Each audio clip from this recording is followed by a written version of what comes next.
You can change your entire life by changing one habit. Subscribe to our podcast to make listening a habit. Change your mindset, manifest your dream life, and live magically with Rise and Align. Raising the frequency, one episode at a time. Hello, and welcome back to the Rise and Align podcast. We are your hosts. My name is Halie. And I'm Demi.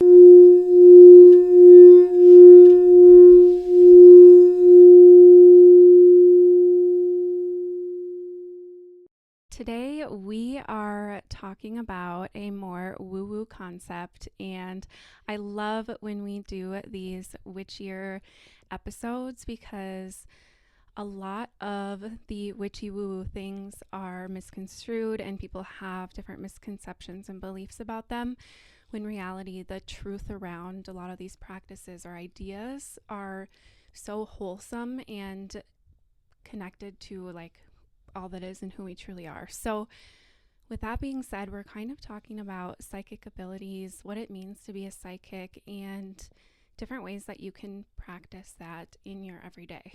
Being a psychic is being able to read energy, especially when it pertains to other people.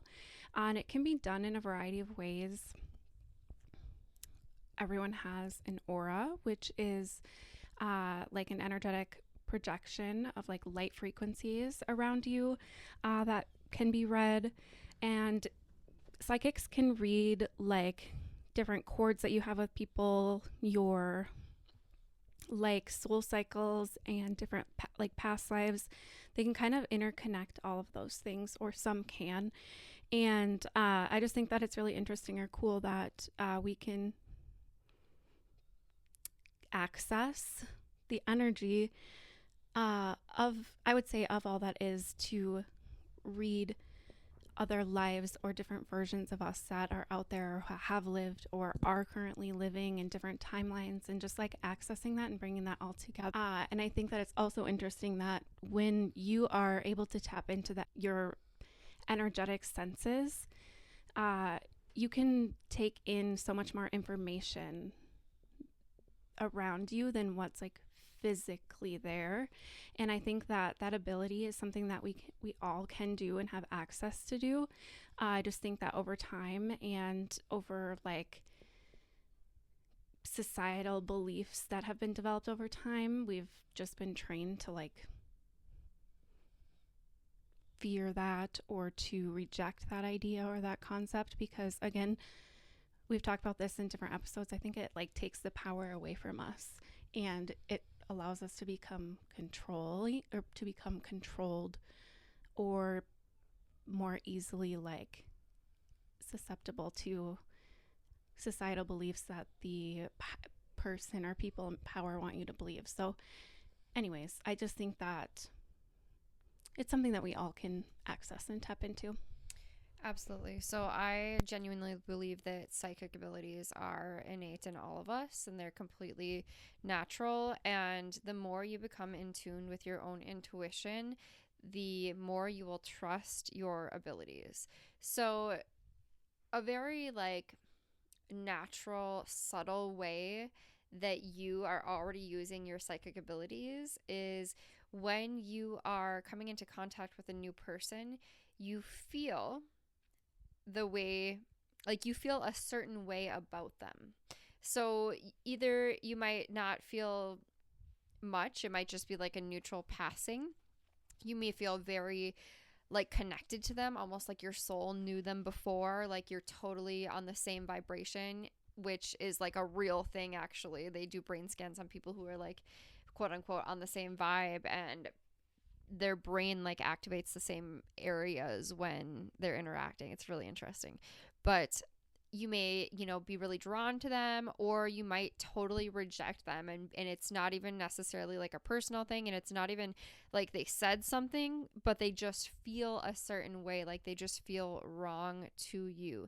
And I think that the more that you tap into these abilities, and the more that you really pay attention and honor those abilities, the more that your life will align for you, especially because how you feel is the frequency you're vibrating at. So it's what you're attracting. So if you are aware enough to recognize the way that others make you feel, and that and then honor that feeling and act from that, you're going to start to consciously attract more of the energy you do want and reject more of the energy that you don't want in your life. As far as like auras and stuff, now I genuinely believe that I can see them and that everyone has that ability. I think the reason that society often rejects that concept is because, just like on our last episode, we were asking my son what is real, and he was like, something that everybody can see. That was his first response. And I think that's what society thinks. Well, if I can't see it, I don't believe it. Well, the irony of this world is that you have to feel it before you can see it. Mm-hmm. But realistically, I really do think we can actually see auras and energy fields around people, and energy fields are not like a made up concept. We can actually read them with like special cameras and stuff, and we can see them. So I have no reason to believe that auras are not a real thing that we can see. Mm-hmm. And I think it's just something we kind of like tune into or don't tune into. So if I look at somebody or I look at a picture of somebody, I usually don't think about like, oh, let me look at their aura. Like, let me see what color their aura is. And I don't think anything about them. But if somebody asks me and then I kind of look at it, then I can see. And when you were talking, I was like, I wonder what hers looks like right now, because I know we're about to talk about it. And you had bright, like, blue, green, and yellow kind of swirling around you. I'm like, that kind of makes sense. I like that. But yeah, I do think it is something that we can all tap into, definitely. Mm-hmm. And it's definitely more so like something that takes practice. Mm-hmm. If you aren't used to thinking in that way, you're not going to think about trying to read someone's aura, like you said, like when you're looking at a picture, like you don't think about that. I think that can be true just on your day-to-day, like you're not thinking about that, so you're not necessarily tapping into your abilities to read energy in that way. But the more that you practice it and have that intention of like reading energies and connecting with your abilities, like that will become more normal for you, and that will become something that you can even enhance further and develop and create stronger. Like much of your most things, like the more you practice it, the better you become at it. And the thing with auras is like it's a similar science to that of chakras. Like your chakras are they're light frequencies that have a unique vibration to them, and same with auras. And the color that you're seeing just aligns with a certain energy, and that energy is a vibration, and it is a vibrational match to a certain like attribute or a certain emotion or whatever you want to tie it to. Many colors have a frequency that corresponds to certain things. So when you learn about that and you understand that, when you see someone's aura and it's a certain color, that can tell a lot about a person because that color is associated with X, Y, and Z. And then going back to this idea of like having this inner knowing, like say you meet someone and you have this inner knowing, it's meant to be, it's not meant to be. Like your physical senses, your psychic abilities have different ways that you can read or sense energy. So physically, we can see, we can hear, we can taste, we can touch. It is similar in your your psychic abilities. So when you have this like inner knowing, this is actually called claircognizance, and it's kind of like a download, and you just know. You like we said, you were meant to know this person. Maybe you just know that this career is meant for you, or this move in life is just, that is what is meant to happen. And I think that that is so important to go through life listening to your inner knowing, or those feelings that you get that tie you to certain situations in life. So that is just one way that you can kind of tap into this aspect of being, or this sensing of energy. But there's also clairsentience, and this is a clear sense of feeling. You can detect psychic information through your body. So this is like that gut feeling where you feel it physically in your body. Maybe it's in your gut, maybe it's in your heart. You get goosebumps. That is a way of you reading energy. That is a signal to be like, hey, what is this telling me right now? That something as simple as that is a way that you can read energy. And I think that most people would just like blow that off and be like, oh, whatever, like not pay attention to that. But your body has always been just a great tool to listen to. Like, even if it's not necessarily related to psychic ability or reading energy, I think it's so important to always like tune into what your body's telling you and like go from there, because it's such a great way to tap into like your inner. Yeah, it is such a great way to tap into your inner being, your inner knowing, and your intuition, which is so important because it is our guidance system in life. And though intuition is one of our higher faculties that helps us create the reality that we desire, it's also extremely psychic. I forget the definition exactly, but it is something like when you have a knowing without evidence for that, without reason for that, it's just an inner feeling. And your intuition is usually right, especially like the more that you practice getting really in touch with your intuition and listening to it, the more that you'll trust it and you'll know, because you'll be able to feel what is right for you. So if you haven't read the book Psycho-Cybernetics, you should. But a cybernetic mechanism is something that feels its way to the goal. So like a thermometer will feel the temperature, and then the heater will go up or down based off that. It's feeling its way to the goal. Same with like when airplanes are on autopilot, they are feeling their way to the goal, actually, which is really interesting. But humans are the same. We can feel our way to the goal. We can feel what is right and what is wrong for us. So the more that you get in touch with that, the more you can intentionally use it to make decisions in life and about who you're spending time with and what is, genuinely right for you or wrong for you. So we already mentioned clear cognizance, a clear knowing. And like I said, usually there's not necessarily like a reason for that. It's just, you just know. We don't always follow that. And I feel that when we don't, it always causes contrast and then expansion. So it's okay. You can't get it wrong. However, it would be much easier if you do listen to your claircognizance. And then we did talk about clairsentience as well, which I think is so important to follow that. Like, you do not receive these signs for no reason. They're always very meaningful. The other clairs are clairaudience. So you hear a thought that is not yours. Now, this has happened to me a lot in my life. And I've always found it very odd. And I almost question, like, whose voice was that? Like, did somebody say that out loud? Like, that was not. And it's come to me in different ways. So one way that it's come to me is, like, for example, the other day I was doing this journaling exercise, and the first word that I thought of on a conscious level that I was going to write down was passionate. And for some reason, a word came through in my head, and it was compassionate, not passionate. And I was like, huh? That was not even my thought, but it ended up being really meaningful for what I was writing. And I was like, wow, that's a really good insight.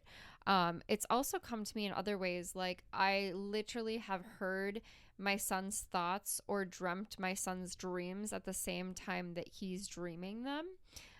For me, this makes sense. Like, we are so close, obviously. Like, he came from my body, literally. So to hear his thoughts is not that wild. When you hear other people's thoughts who you're not that close with, that's what's a little bit alarming. And I do think that is also a real thing. If you're really tapped in, you're really listening. But when you're intentionally doing that, it's one thing. And when you're not, when you're unintentionally doing that, it's like, what the heck just happened? And like, also, am I meant to be hearing this? Is this a message for me that I'm supposed to be getting? And that's really interesting. So that brings me into mediumship, which is different. It is a psychic ability, but it's different from just like being in tune and being aware of all these different like feelings and knowings. But it's like being able to connect to a non-physical being. So like a spirit that has passed on. And that is something that would happen to me when I was a little kid and I was scared to death. I was scared all the time and I didn't ever want to tell anybody, but I would like hear and see things and dream about things that I knew were not in the physical world. And like one time I heard and I swore that this voice was out loud. Like I did not think this voice was in my head. I still don't think this voice is in my head, but I heard a voice say something and I was like, and like nobody was there. I was like home alone and I'm like, oh my God, what was that? But these things, I don't, it seems like a woo woo concept. I don't think that they are nonsense. I think that they are real abilities that we all have and we just forget as we spend more time in the physical reality. Absolutely.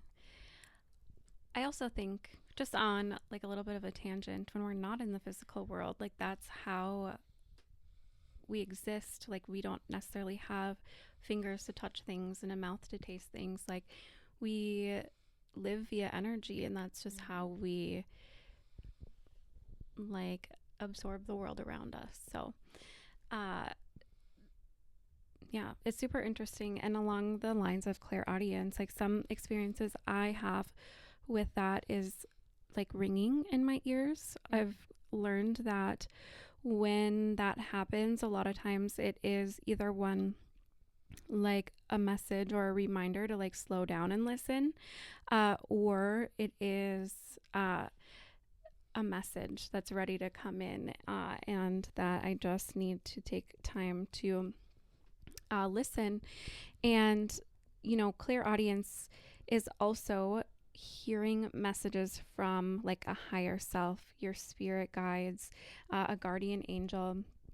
And it can also, or you can also receive messages through like songs. So if you're, you know, a song comes on when you walk into the store and you know, like, oh, that is this person, or that's a message for me. Like I know there's different ways that it can come to you. So again, it's just all about like tuning in and learning how the universe speaks to you and through you, and how you best connect with the world around you. We also have clairvoyance, which is clear seeing, and this is associated with the third eye as well. And you can experience vivid dreaming, flash images in your mind's eye. Some people describe it almost as like a projector in your mind's eye, and it can be confused with your imagination. I feel like it can be very similar. An experience that I have been told about this is my mom. She was sleeping one night, and my brother, who's much older than me, he was like out with friends. My mom had no reason to worry. Like he was a good kid. She saw in her sleep like what he was doing. And so she had like this vivid dream of what he was doing and where he was.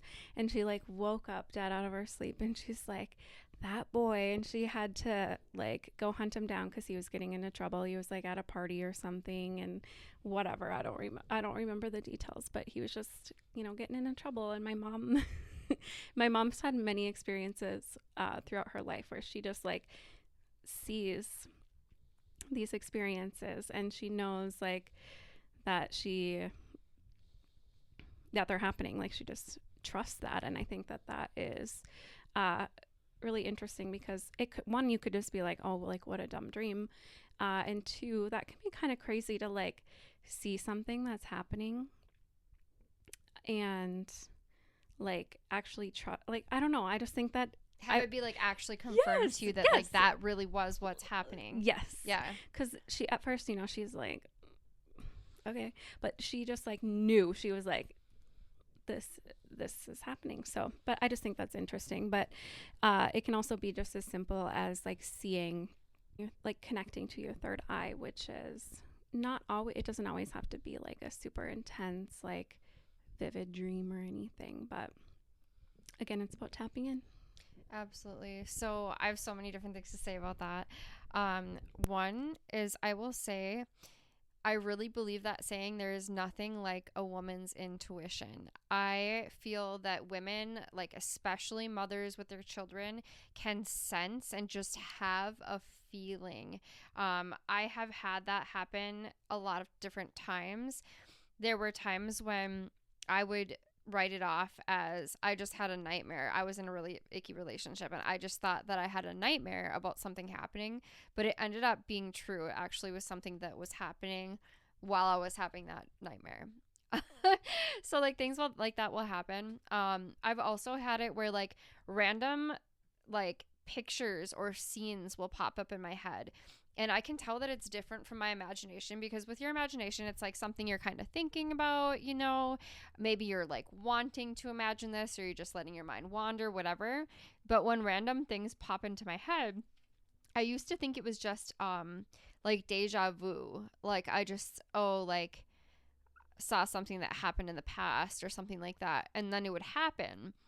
And I'd be like, oh, that's weird, you know?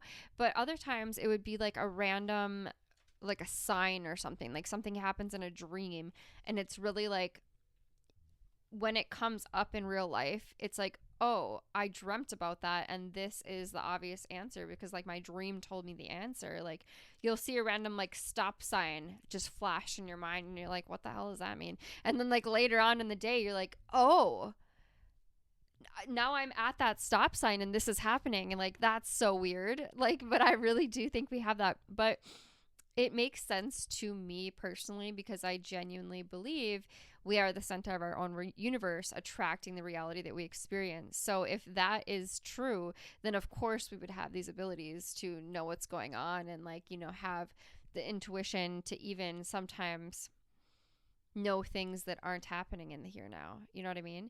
Like today, I have this friend, she wrote a what was it, not a letter, like an article. Basically she wrote an article about her birth experience, and I was like, oh, you should turn that into like a website or magazine or a podcast or something, right?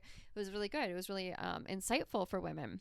And she was like, yeah, I'm gonna do that. And so she had me like edit it, and this was months ago, like I don't know, 4 months ago.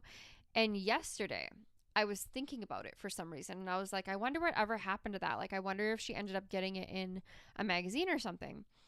And today she texted me and she was like, hey, guess what? Yesterday this podcast responded to me and said they're going to put it in the podcast. And I was like, I know. Like I literally thought about that yesterday out of nowhere, and like had a feeling that something had gone on with it for no reason, out of nowhere. Mm-hmm. Why? I had no reason to be thinking about that. Right. I've had that happen so much with people like that you haven't spoken to in, say, even years.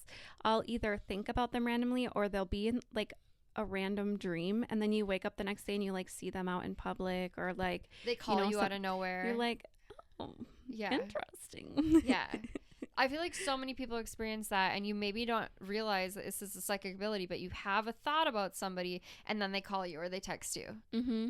It's like, how'd you know I was thinking about you? But it really does happen. And I think we just so easily write it off like, oh, there's no scientific proof. But there kind of is, actually. The CIA did that gateway experiment, and there's a lot of scientific evidence of so many different psychic abilities within that.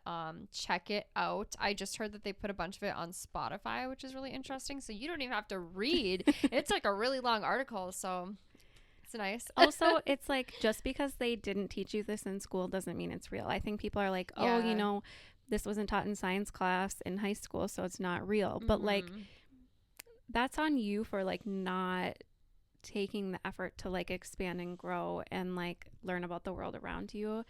Like, yeah, I just think that, you know, if you're basing your entire reality on like our education system, like it will box you in a bit. Yeah, it will hold you back a bit. And I think that those kind of beliefs that are like not open-minded, because it's okay to not believe everything. Like, you have to decide for yourself what you believe and what you don't, and that's fine. What you believe is going to be true for you. But sometimes people will just not want to believe anything that they haven't learned. And I think that comes from fear, like being afraid to understand, being afraid to take responsibility, and a lack of trusting yourself. Because if you don't trust yourself, you probably have a really hard time making decisions. You probably are not in tune with your intuition, and you probably often act against it and have a lot of like inner turmoil and contrast there because you're just so unsure of yourself. The more that you trust yourself, like, your heart knows the way. Your body can feel the way. Yeah, and it can help you navigate life almost better than your physical senses can. And especially your logical, you know? Yeah. And to think, when we're born, we don't know the physical, we don't know the language. We can't really move around and do much and touch things. And so all babies really have to rely on, for the most part, is their energetic senses.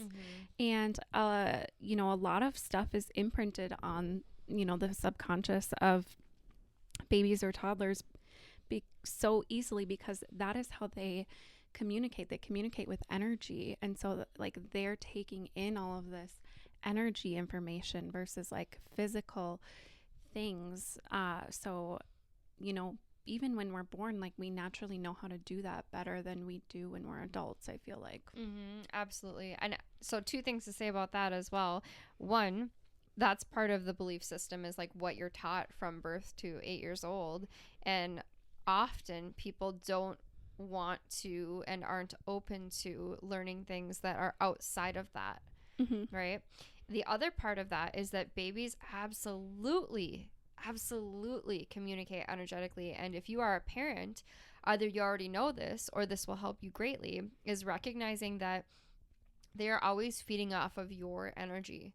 So if a baby is crying, they have a need that they need met, right? So sometimes that's just holding them. Sometimes they need a diaper change. Sometimes they're hungry. Sometimes they need to burp, whatever. Maybe they don't feel good, whatever. But if you do all those things and they're still crying and you're really frustrated, they're feeding off your energy. So instead of like letting that build, which is so easy to do, and just getting like, oh, so annoyed and frustrated, why are you crying? The baby won't stop crying. It can get really stressful, right? If you instead are like, okay, deep breath, the baby's feeding off my energy, and I'm just gonna, hum and rock, and I'm gonna bring my mind to a calm place, and I'm going to calm my mind and my heart and my body, and find peace within, because I get to control how I feel. You will find that your baby will calm down with you. They will feed off of that energy. It is an energetic exchange, and they feel how you feel. So sometimes you might not be, communicating frustratingly. Maybe you're not like yelling or crying or anything, but maybe you're really stressed out about something that's going on at work or whatever. Your kids feel that. They feel that. And it's often on a day where you're already having a hard time that your kids are reacting to that. And it'll turn into utter chaos quickly if you don't take control of the situation and how you feel. But once you do, you'll recognize that you can calm down the whole everything that you're attracting. Everything. Yes. I also have noticed and have heard and learned about how, like, kids and, like toddlers, they are more likely to see spirits or ghosts or be able to connect with the other side and have conversations with beings from the other side. And I think that can be really alarming to parents too, or like, you're talking to who, or like what? But I think that it's just much easier for them to like be connected energetically to other like planes of being or whatnot, just because they don't have such a barrier up, and they're not so distracted and disconnected, and they haven't been kind of trained or subconsciously programmed or societally programmed to ignore all of your like senses. So they're just able to like connect to spirits more. Yeah, I think because it is natural, especially like in my belief. I think that when we are not in physical, we go back to non-physical, right? Which is just pure energy, just like physical is, really, but we can't see it. And so you learn to communicate in this energetic way. And when you first come into the world, you haven't yet forgotten that. Mm-hmm. So, of course, it would be easier and more natural to tune into that. You also haven't been taught against it. So, you haven't been taught that it's woo woo. Mm-hmm. You haven't been taught that. You haven't been taught that, well, I don't believe in ghosts because I've never seen one. And like, I don't know personally. I don't know if I believe in ghosts or not. I'm not making that argument. Like, I don't know. Mm-hmm. But I'm open to anything because I think anything is possible. And I won't tell anyone that they're wrong for something that they've experienced because Mm-hmm. I'm not them and I don't know what they've experienced, Mm-hmm. And I also think that a lot of people think that when you leave physical, that you are no longer, like, you don't exist anymore. For me, I'm like, how could you ever possibly believe that energy cannot be destroyed? It's impossible. If you're big on science, like, you have to believe that we transform to something else, to somewhere else. It's impossible not to. Like, we don't cease to exist. It's impossible on a scientific level. Like, huh? But people really do believe that. And so I think that that's where they're coming from when they're like, well, we can't communicate with spirits or non-physical because that doesn't exist. And it's like, well, on some level, in some plane, it does. It has to. It Mm-hmm. must. Absolutely. Yeah. And also just to think of like, what do you think you were before you came? Nothing. Mm-hmm. Like, absolutely nothing. Like, you had to have been some form of energy to even transform into this from version. nothing. You can't come from nothing. Like, yeah. So that in itself is pretty wild. But I want to say it was from Louise Hayes, maybe, who was talking about this. But I've heard, I want to say it's her, talk about this concept of like, before you come to earth, you create your plan and you're with your spirit guides and you're developing like what you're going to experience this life and whatnot. And, then you end up in the womb. And even from the time you're in the womb and even, when you come into physical and you're a baby or a toddler, you're still kind of receiving information from your spirit guides and kind of like finalizing your plans here on earth. And so like when you're sleeping, you're still kind of connecting to the other side, connecting with your spirit guides. And so I think that babies or toddlers or kids, when they say there's an experience where maybe the parent interprets it that they're speaking with a spirit or like a ghost or something, I think it might just be them connecting with their spirit guides, like connecting to, they are still connecting to maybe another plane of existence, but it's just like connecting to like their guardian angels or their highest selves. Like, I just think that even like make-believe friends, like so many kids have make-believe friends, or they just like talk to themselves, like I don't know. we don't know what we don't know, and that's what's so fascinating, really. Yeah, totally. Segueing to a little bit different of a topic, I wanted to talk about this idea of being an empath because it's something that I have experienced a lot in my life. And there are some spiritual coaches that say like, oh, that's not really a thing or whatever. But being an empath, I believe, is when you can feel other people's feelings or I think it's more so like feel their energy, like you're just so immersed in, you can tap into their energy field, but on an easier like way to understand it, I think it's just kind of like feeling their feelings. And I think a lot of people develop this ability when they're very young and they're growing up in situations that are not the greatest or very like traumatic, have experienced a lot of like traumatic experiences, because you learn that if you can read their energy, how they're going to react to certain things. So if you want to make sure that you don't get yelled at or this doesn't happen or, whatever, you learn to read their energy. So it it is kind of developed as a coping mechanism for some people, I think. But the reason that they're able to do that is because they've had to practice it so much. Just like any of your other abilities, if you practice it, you can become good at it. And obviously, in those circumstances, it's not necessarily the best way to get good at that. But I just find that a lot of people who are empaths or have experienced being able to feel other people's feelings have gone through a lot of traumatic experiences. That being said, it I have personally experienced where you can feel other people's feelings, even unwarranted, like even not intentionally going in and wanting to like know them. And so if you're not aware of that's a thing, it can become a little worrisome. Prior to me being aware of that, I worked jobs that were like in hospitals where you're around really sick people, and I noticed myself taking in those energies, and I was really confused by it. I was like, one, you have a lot more empathy for them because you can truly feel what they're going through. But two, you're like, how can I feel this so deeply when it's not even mine? Like it's kind of draining in a way if you don't know how to protect yourself, and it's kind of I don't think scary is the right word, but it's just like intense. And I finally like realized that that's what was happening.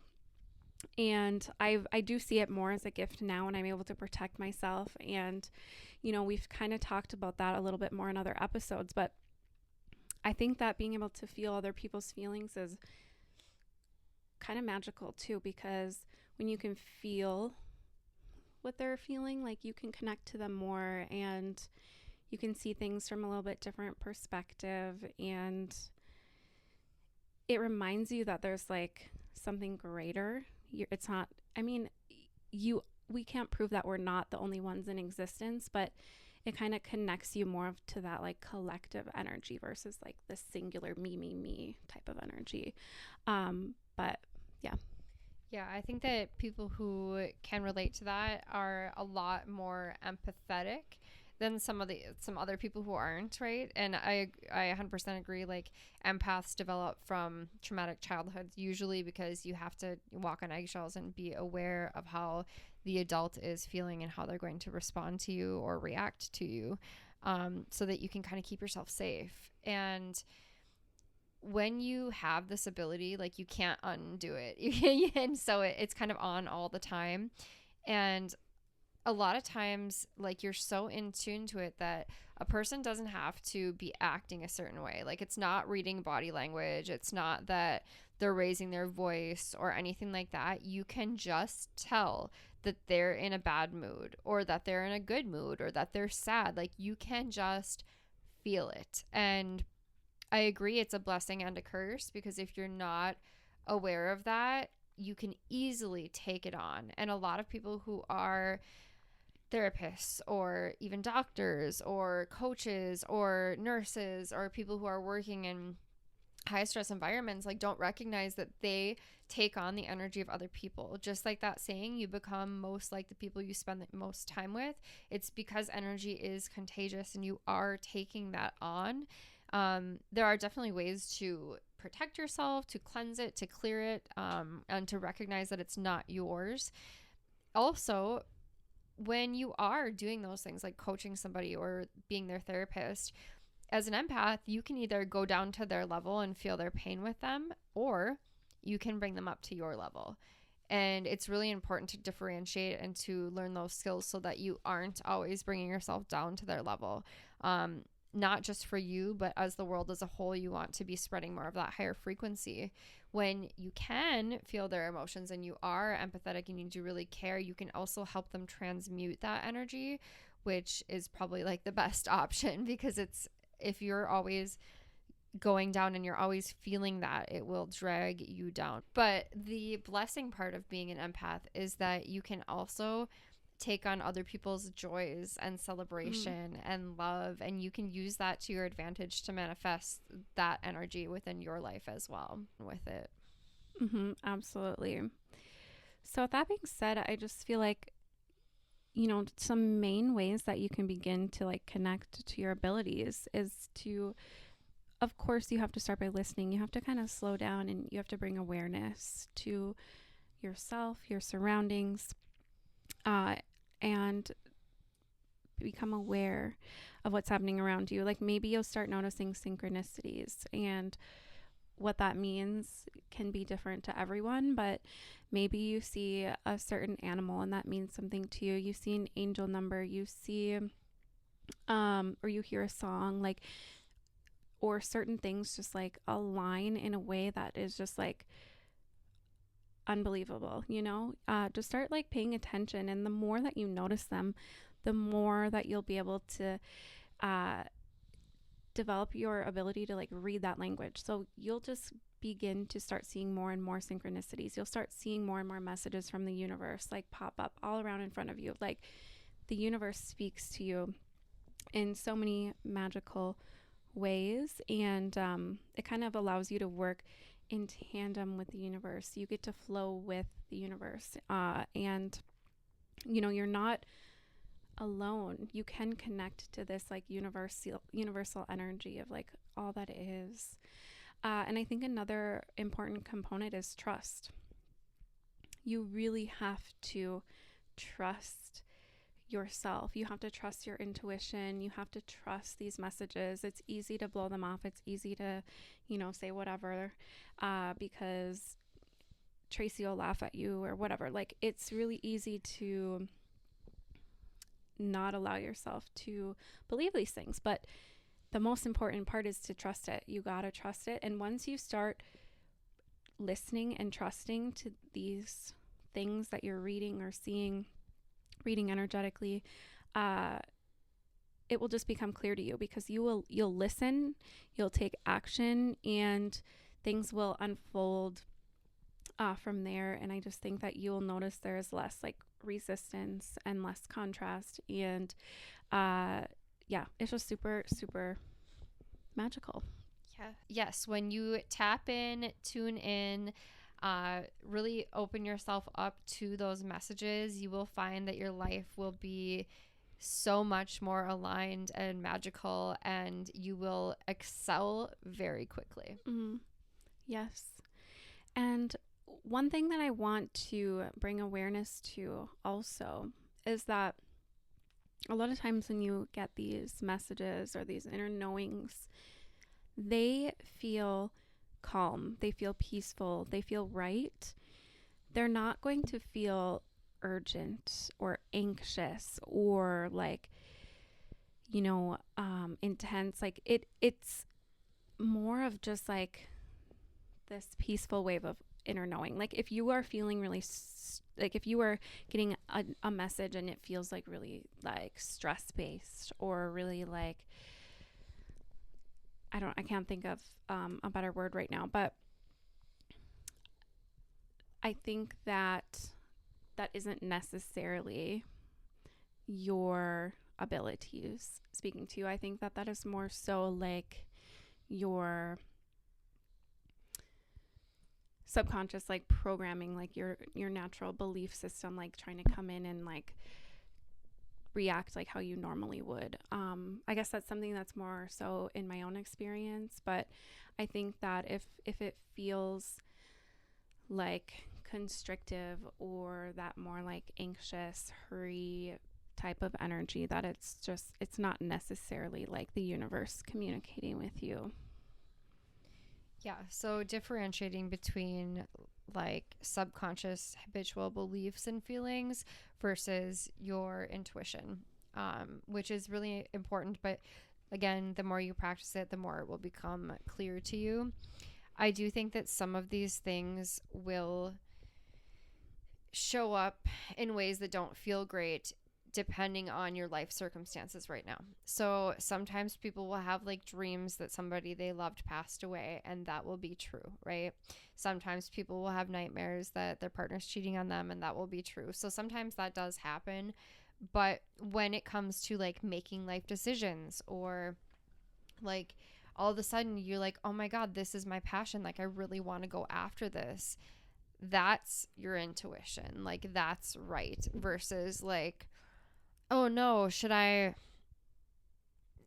try to do this right now, or should I not try to do this because, well, the clock said this number, so it's a sign I have to do it. And it's like, no, no, it will feel right in your heart if you should be doing it. Also, if you do believe in angel numbers, again, what you believe becomes, so it's up to you. You don't have to. But on the way here, I saw 444. And as we were recording 2 minutes ago, I just so happened to look at the time, and it was 44 minutes and 44 seconds. So I was like, ooh, that's four, the four. message. That's the message right now. Yes, I actually just did a post of like what 4444 kind of represents too. So I'm feeling Wow, that. that is the message. That's Yes. coincidental. See? I know. In And tune. yes. One other thing I want to add is like you're like, okay, I'm out in the world. I don't feel like I'm getting messages. Like I don't know where to start. You can start by setting intentions to go in and receive messages from the universe or your higher self or your intuition, your third eye, whatever you want to connect to. You set an intention, and there are different practices that can kind of help you connect deeper with kind of more of the source energy. So you can do journaling practices. You can do tarot. I think tarot or oracle cards are a great way to receive messages and kind of allow you to practice with receiving messages, what they might mean, and what resonates with you. And also meditating. I have received some of the most profound downloads and messages when meditating. And of course, that is a whole practice in itself. But otherwise, I highly encourage you to ask the universe for a sign. Show me this. Show me, whatever. And when you see it, that is your sign. Like, you can do this however you want. You can listen to it like it's your guidance system. So you kind of get to make the rules, but just be open and trust. And I'm excited for you to like connect more with your abilities. Yes, absolutely. I once made a TikTok video about how to read people's minds. I was reading the Silva Mind Control Method at the time, and you want to ask people permission if you can kind of look at their energy and kind of channel them. But it's fun if you want to try to develop these abilities. If you kind of meditate on a person, like ask your friend, hey, can I meditate on you? Can I channel your energy? They'll be like, whatever, dude. You can't even do that if you wanted to. And you'll be like, all right, watch me. So you kind of do it, and you start to like, you'll just get random things popping up in your head. And you might think you're absolutely crazy and you're making it up and it's your imagination. But if you start to ask them, like, were you thinking about pizza? They'll be like, how did you know? And I mean, you're not going to always 100% be accurate, but a lot of times you will be able to feel what they're thinking. You'll be able to receive something about them. Or like, I started doing it for fun during COVID. I was doing lives every day. And so I was like, you guys, just for fun, I want to see if like anything comes up. Like, I'm open to this. I want to see if I have any type of ability like this. And so I remember specifically this one lady, it was like, yeah, me. And I couldn't see, she had like a weird profile picture. And when I was doing the live, you only see like this tiny little circle. So I couldn't see her face. I couldn't see who she was, anything about her. And I just had these like random messages pop in. And I was like, I see a little girl with you and she's about this age. And she was like, no way. I had a daughter and she died and she would be about that age. And I was like, that's wild. But like, you can kind of, practice things like that and just be open to whatever you receive. Totally. I've done this meditation before, and it was for I want to say it was like the Cancerian full moon, and Cancerian energy can really bring up like mother wounds and stuff. And I had a grandma that passed away. She was like 60 years old when she passed, and there's just so much like unknown and like wounds that I've like acquired, not from my own personal experience, but from my mom and her mom's relationship. And so I did this meditation that I was like, went in with the intention of like connecting to her and Um, I I did receive a message from her, and like I was able to see like this really interesting visual experience and like make this connection with her. And then, you know, I ended the meditation, I journaled about it, and my mom, she does a lot of driving for her work. So a few days later, she called me and she was like, there's a, okay, uh, I'll just keep on. So she's like, there is a wolf standing right next to my car. She had to pull over to the side of the road. There was a wolf standing there. It wouldn't go away. And she's like, this is super weird. And she finally had to go back to work. So she just kept driving. She called me 2 nights later. The wolf was there again. It was like in the same place, like waiting for her.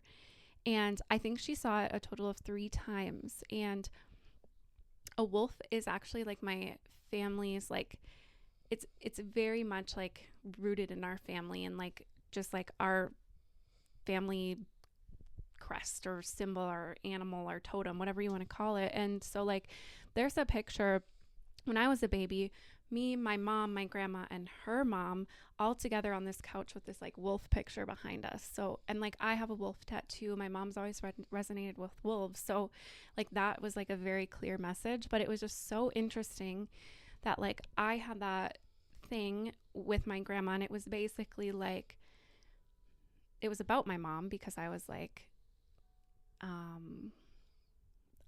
just upset about their experience, and then like she went and like communicated with my mom after that, and it was just like so crazy. Wow. Yeah. Yeah. And I mean, I'm sure if you're listening, you've probably had some kind of experience that you were like, that is mind blowing. Am I losing it? Or did that really happen? Like, and I have so many friends too who've had, you know, close family members pass, and they'll send like a message that is like, you can't ignore that. Like, it's definitely it really happened. But yeah, I think it's just so cool, you know, and I do think it is our natural ability. We're just not always tapped into that. Yeah, absolutely. It's like a whole new way of communicating with the world, and it's so special. But yeah, with that being said, we can finish off the episode with a card Yes. pull, and I'll have to grab something. I'm pulling from the Modern Witch Tarot deck, and I don't know if I've pulled from this deck on the podcast before, by Lisa Sterle or Sterly, not sure. Yay, fresh energy.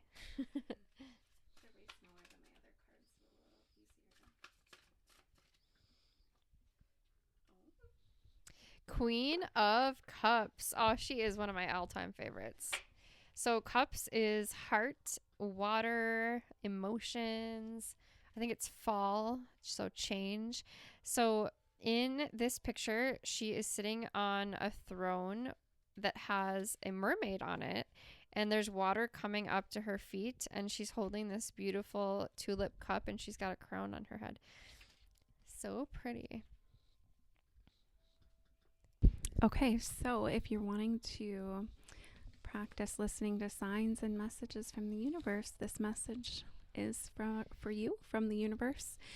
So feel free to take some time to journal after this or do some meditation. So the Queen of Cups, a comforting and therapeutic guide, she is deeply in tune with the inner worlds of emotions, highly empathetic and creative. She spends a lot of her time gazing out into the waters of the unconscious, and it might be difficult to keep her on solid ground. If this card is you, trust your intuition and feelings in creative endeavors. If you search within, you will find a wealth of creativity and inspiration that will guide you down the right pathway. Perfect. Mic drop. Perfect. It's crazy how much the cards align every time. Yes. That All in right. itself is like proof of this. Right. All right. Well, thank you so much for joining us. Please comment your thoughts and your experiences below if you've had them. We really appreciate you and your raising of the frequency and your support. Thanks for being here. We love you. Bye. Bye.